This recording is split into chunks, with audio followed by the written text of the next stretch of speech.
The news story of the day that I want your take on is the Synod, who are the Christian Church, who are debating at the moment whether we should have same-sex marriage blessed by the Church. What are your thoughts on that? Well, I live in a cathedral city, Lichfield, the beautiful cathedral. The Dean has just retired, so I think I can say that the Dean has said to me privately, but not so privately now, because I'm going to tell you, that he would, like a flash, perform gay equal weddings, equal marriage, whatever you want to call it.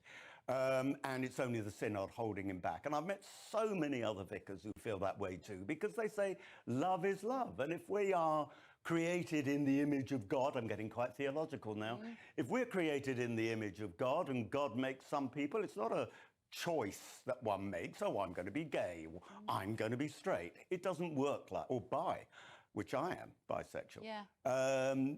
It's not all about that. It's, you know, you're made that way from the moment you are born. And your father was a very famous rabbi scholar, and you've been brought up in the Jewish faith. What is the situation? Well, I'm not religious. I mean, I'm not...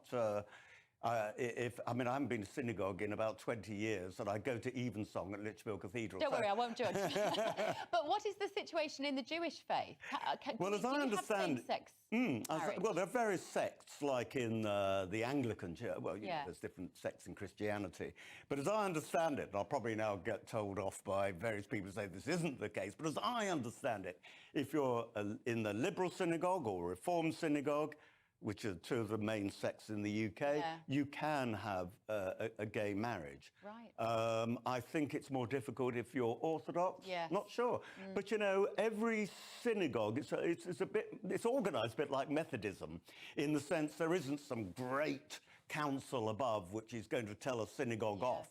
And I think if an Orthodox rabbi chose to do it, then he could do it. Depends how they interpret. So you think the Christian Church needs to drag itself into the 21st century? The problem is that the Anglican Communion is not just the UK, US, Canada, Australia and New Zealand, who I would call liberal, forward-thinking people.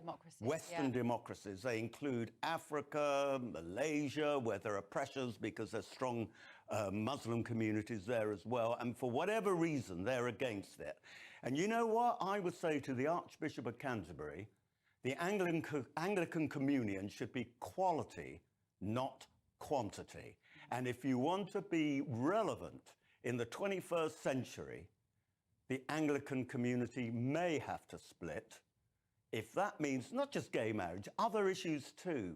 And the Anglican Church is being held back with 18th century views simply because we can't take along areas which are not Western democracies and which are actually quite, what's the word for it? Very, very... I'm going to let you finish this sentence.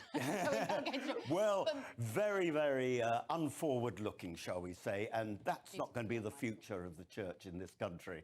And there I am, a nice Jewish boy, not that, as I say, I'm practising Jewish at all, but telling what the Anglican Church should do. Stand by for loads of horrible emails now on GB Views at GB News about what I've just said. You know what, Michael? Emma Webb was talking about the fact that a lot of politicians are put off by going into politics because they're not allowed to express their opinion, and I love the fact that you do. So thank you so much for joining us.